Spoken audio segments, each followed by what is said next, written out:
શ્રી ગણેશાય નમઃ. જય શ્રી કૃષ્ણ. ઓમ ડિવાઇન કથામાં આપનું સ્વાગત છે. આજે આપણે સાંભળીશું એક નવી દિવ્ય અને પ્રેરણાદાયી વાર્તા, જે તમારા મનને શાંતિ અને હૃદયને ભક્તિથી ભરી દેશે. તો ચાલો ભક્તિના સાગરમાં ડૂબકી લગાવીએ. વાર્તા શરૂ કરતા પહેલા જો તમે ચેનલમાં નવા છો તો સબસ્ક્રાઇબ જરૂર કરજો. આજની આપણી વાર્તા છે એ વ્રત જીવવ્રત. પરણ્યા પછી પહેલા અષાઢ વદ તેરસથી આ વ્રત લેવાય છે અને અમાસના દિવસે પૂરું થાય છે. એ દિવસે સવારે વહેલા નાઈ ધોઈ એ વ્રત જીવવ્રત નામની દેવીઓનું પૂજન કરે છે, ઉપવાસ કરે છે, ફળફળાદી ખાય છે, રાત્રે જાગરણ કરે છે. આ રીતે 5 વર્ષ સુધી વ્રત કર્યા પછી ઉજવાય છે.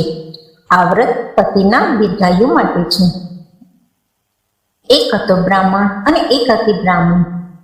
બધી વાતે તેઓ સુખી હતા, પરંતુ એમને એક જ વાતનું દુઃખ હતું. એમને શેર માટેની ખોટ હતી. એમને કંઈ પણ સંતાન હતું જ નહીં. આથી તેઓ હંમેશા ચિંતા જ કર્યા કરે. અંતે બ્રાહ્મણે વિચાર કર્યો કે આ બધી ચિંતા છોડી દઈને તપ કરવા નીકળી પડું. મહાદેવનો તપ કરવું અને શંકર ભગવાનને રીઝવું. આમ વિચાર કરી એ ચાલી નીકળ્યો. ગામથી થોડેક દૂર ગયો ત્યાં ઘોર જંગલ આવ્યું. આ ઘોર જંગલમાં ચાલતો ચાલતો એ થોડી દૂર ગયો ત્યાં એક મહાદેવનું મંદિર આવ્યું. જંગલમાં મહાદેવના મંદિરમાં કોણ આવે અને કોણ જાય? આ મહાદેવનું મંદિર તો અવાવરું હતું. તપ કરવા માટે આ જગ્યા સારી છે એમ વિચારી બ્રાહ્મણ મંદિરમાં સાફસૂફી કરી ભગવાનની પૂજા કરવા બેસી ગયો. 1 દિવસ, 2 દિવસ, 3 દિવસ એમ કરતા કરતા 5 દિવસ વીતી ગયા અને 6 દિવસ પણ વીતી ગયો. તોય મહાદેવજી પ્રસન્ન થયા નહીં. એટલામાં એક પારધી ત્યાં એક બકરું લઈને આવી ચડ્યું. એણે તો જય મહાદેવ કહીને બકરાના ગળા ઉપર તલવારનો ઘા ફટકાર્યો. તરત જ મહાદેવજી પ્રસન્ન થયા અને બોલ્યા, માગ માગ, માગે તે આપું. પારધી કહે, હે શંકર ભગવાન, મારે તો 7 દીકરા જોઈએ. મહાદેવ કહે, જા, તને 7 દીકરા થશે. અને પારધી તો વરદાન લઈને ચાલ્યો ગયો. આ જોઈ બ્રાહ્મણ તો વિચારમાં પડ્યો કે હું આટલા દિવસથી ભૂખ્યો તરસ્યો તપ કરું છું, છતાં મહાદેવજી પ્રસન્ન થતા નથી. અને આ પારધીએ એક અબોલ જીવનો ભોગ ચડાવ્યો અને મહાદેવજી તરત જ પ્રસન્ન થઈ ગયા. ભગવાનને ઘેર પણ આવો ઘોર અન્યાય છે. આવો વિચાર કરી એને તો મહાદેવજી સમક્ષ માથું પછાડીને મરી જવાનો નિર્ણય મનમાં કરી લીધો. અને બ્રાહ્મણ જેવું માથું પછાડવા જાય છે તેવા જ મહાદેવજી પ્રગટ થયા અને બોલ્યા, હે બ્રાહ્મણ, તું શા માટે આપઘાત કરે છે? બોલ, તારે શું જોઈએ છે? બ્રાહ્મણ કહે, હે ભગવાન, હું તમારી રોજ સેવા કરું છું અને મારે ઘેર પાણું બંધાતું નથી. અને પેલા પારધીને તમે એક ઘડીમાં 7 દીકરા આપી દીધા. શંકર કહે, ભાઈ, જાજા છોકરા હોય પણ કીડાની માફક કતબતતા હોય તો એ શું કામના? જા, તને હું એક દીકરો આપીશ, પણ તું એને પૂરું ભણાવજે અને પૂરું ભણી રહે પછી એને પરણાવજે. એ પેલા એને પરણાવતો નહીં. સારું કહી બ્રાહ્મણ તો ઘેર ગયો અને થોડા દિવસોમાં બ્રાહ્મણને તો સારા દિવસો રહ્યા. એમ કરતા કરતા 9 માસ થયા અને બ્રાહ્મણીએ તો એક રૂપાળા દીકરાને જન્મ આપ્યો. દીકરો તો દિવસે દિવસે મોટો થવા લાગ્યો. અંતે દીકરો 5 વર્ષનો થયો અને એને નિશાળે મૂક્યો. છોકરો ભણવામાં તો ભારે હોશિયાર. છોકરો એક વખત વાંચે અને આખો પાઠ એને મોઢે થઈ જાય.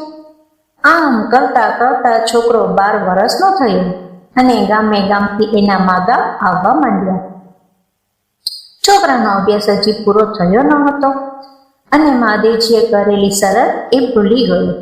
બ્રાહ્મણે તો છોકરાનું શક પણ નક્કી કરી નાખ્યું અને સારું મુહૂર્ત જોઈ લગ્ન પણ લીધા. અંતે લગ્નનો દિવસ આવી ગયો.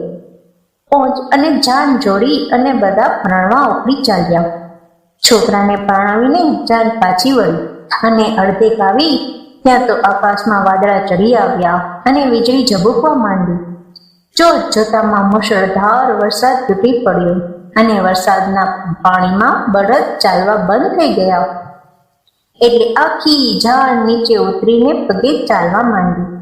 ચાલતા ચાલતા થોડેક દૂર ગયા કે ઓંચિતા વરના પગે સાપે ડંસ દીધો અને ઓ બાપરે કહી વળતો ધરતી પર ઢળી પડ્યો. બધા તો ઊભા રહી ગયા અને વીજળીના ચમકારે જોયું તો એક મોટો કાળો નાગ સળસળાટ કરતો ચાલ્યો જતો દેખાયો. થોડી વારમાં વરનું શરીર લીલું છમ થઈ ગયું, આંખો ફાટી ગઈ, મોઢામાં ફીણ આવ્યા અને વરાછાનું પંખેડું ઉડી ગયું. બધાને થયું કે આ તો ભારે થઈ, જે થવાનું હતું તે થઈ ગયું. આપણે બધા ચાલ્યા જઈએ, સવારે આવી ને સબની વ્યવસ્થા કરીશું. આમ કહી બધા ચાલ્યા ગયા. પણ એકલી કન્યા સબ પાસે રોકાણી. એને ખૂબ સમજાવી પણ એ એકની બે ન થઈ. એ તો પોતાના પતિનું માથું ખોળામાં લઈને રસ્તા વચ્ચે રાતના ઘન ઘોર અંધારામાં વરસતા વરસાદમાં ભીંજાતી બેઠી હતી. એને બીક હતી કે કોઈ જંગલી પ્રાણી આવીને મારા પતિને ઉપાડી જશે તો એના જીવને ભારે અવગતિ થશે. બધા ચાલ્યા ગયા. પછી પેલી કન્યાએ પોતાના પતિનો શબ ખંભા પર ઉપાડ્યું અને પડતી આખડતી ચાલવા લાગી. એવામાં વીજળીના ચમકારે નજીકમાં મહાદેવનું દેરું જોયું અને એ દેરામાં એ શબને લઈને બેસી ગઈ. શબને અંદર લઈ જઈને અંદરથી સાકળ ભીડી દીધી. મધરાત થઈ અને એ વ્રતમાં આવ્યા. આવીને બારણું ખોલવા લાગ્યા. ત્યાં બારણું અંદરથી બંધ. એટલે માં બોલ્યા, મારા દેરામાં કોણ છે? મારા દેરામાં કોણ છે? જે હોય તે કમાડ ખોલો. આ સાંભળી વહુ તો બિચારી ધ્રુજી ઉઠી.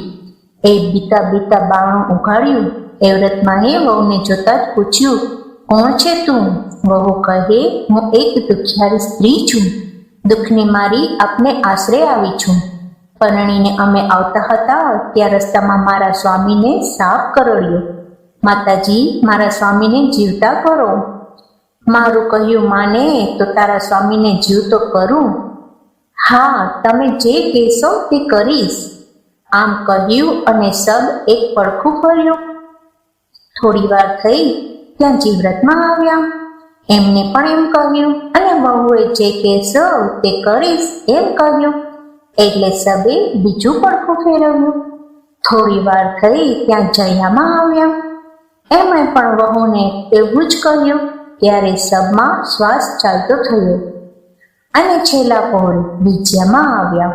એમણે એ પ્રમાણે કહ્યું અને એમના કહ્યા પ્રમાણે વહુએ વરતવાનું કહ્યું. એટલે વિજયામાએ અમૃતનો ખોબો ભરીને સબ પર છાંટ્યો. એટલે આ રસ મળીને વરરાજો ઊભો થઈ ગયો. વહુ તો હરખમાં ને હરખમાં ગાંડી ઢીલી બની ગઈ. વર કહે, આપણે અહીં ક્યાંથી આવી ચડ્યા?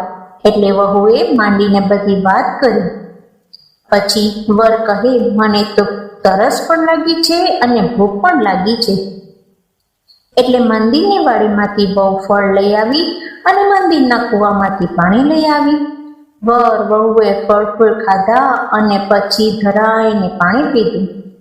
વર અને વહુ મંદિરને ઓટલે બેઠા છે અને બેઠા બેઠા વાતો કરે છે.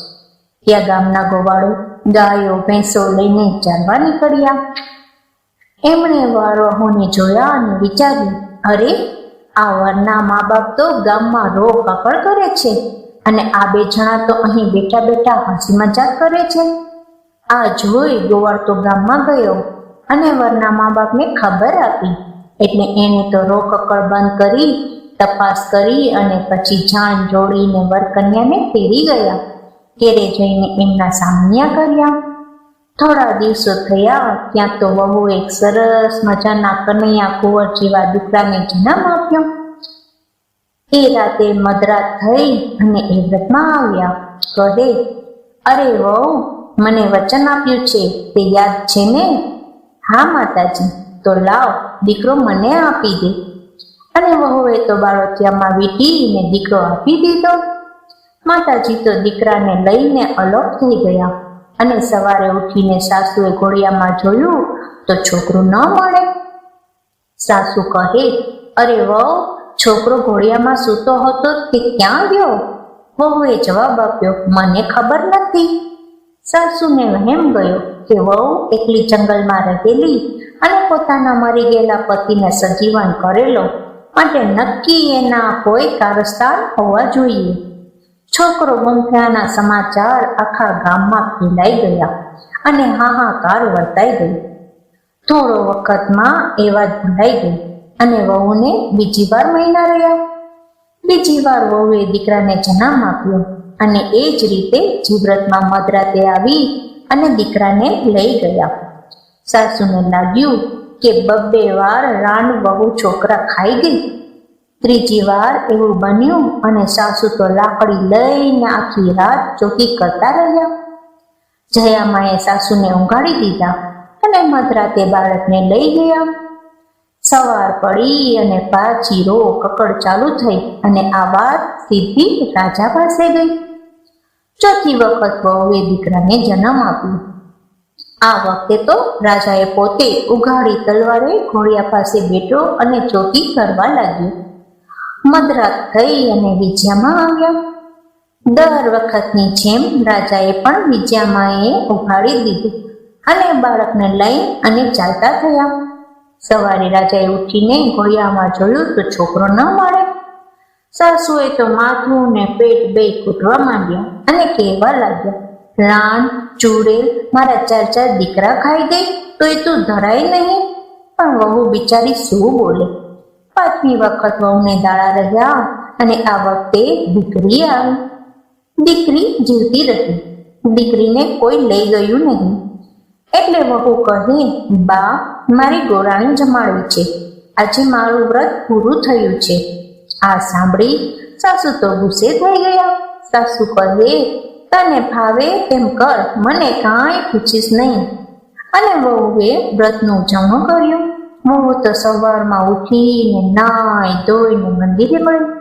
4 દેવીઓને ચાંદલા કર્યા અને પછી બોલી, હે એ વ્રતમાં, જીવ્રતમાં, જયામાં, વિજયામાં 4 બહેનો ગોરાણી થઈને મારે ત્યાં જમવા આવજો. અને 4 માતાજી જમવા આવ્યા. માતાજી જમવા બેઠા એ વખતે પેલી છોકરી ઘોડિયામાં રડી. એટલે માતાજીએ પૂછ્યું, દીકરી કેમ રડે છે? સૌને 2 ભાઈ અને મારે તો એકેય ભાઈ નહીં. અરે બેટી, તારે તો 4 ભાઈ છે, જો આ રહ્યા. એમ કહી 4 માતાજીએ એક ભાઈ પાછો આપ્યો. 4 માતાજી 4 દીકરા આપીને પાછા ગયા અને વહુને 4 દીકરા પાછા મળ્યા. વહુએ સાસુને, સસરાને અને પોતાના પતિને માંડીને વાત કરી કે પોતાના પતિને બચાવવા માટે પોતે 4 દીકરાઓનો ભોગ આપ્યો હતો અને એ 4 દીકરા આજે પાછા મળ્યા છે. ત્યારે સૌએ વહુના વખાણ કરવા માંડ્યા. હે વ્રતમાં, જીવ્રતમાં, જયામાં અને વિજયામાં તમે જેમાં પરણેલી નવી વહુને ફળ્યા એમાં વ્રત કથા કરનાર અને સાંભળનાર સૌને પડજો. તો આ હતી આજની અદ્ભુત વાર્તા. ભગવાન શ્રી કૃષ્ણની કૃપા તમારા અને તમારા પરિવાર પર સદા બની રહે. જો તમને આ કથા પસંદ આવી હોય તો વિડીયોને લાઈક કરજો અને તમારા પરિવાર અને મિત્રો સાથે શેર જરૂર કરજો. કમેન્ટમાં જય શ્રી કૃષ્ણ લખવાનું ભૂલતા નહીં. આવા જ બીજા દિવ્ય વિડીયો માટે ચેનલ સાથે જોડાયેલા રહેજો. આપ સૌને નીતા ત્રિવેદીના જય શ્રી કૃષ્ણ. રાધે રાધે.